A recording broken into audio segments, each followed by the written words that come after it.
Hi, to enable dual recordings on Samsung Galaxy S25, open your camera and from photo mode switch to More tab and select dual recordings. And now as you can see, we can record with rear camera and selfie camera.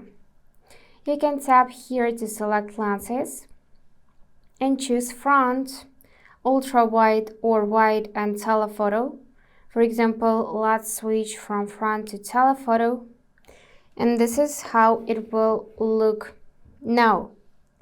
On top, you can enable HDR if you want to, or disable it. You can tap this icon again and choose different lens, and also confirm by tapping OK.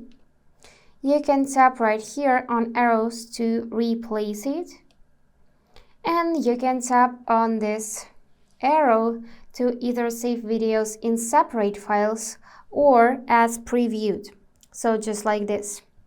And to actually start recording, you need to tap this button and recording has been started.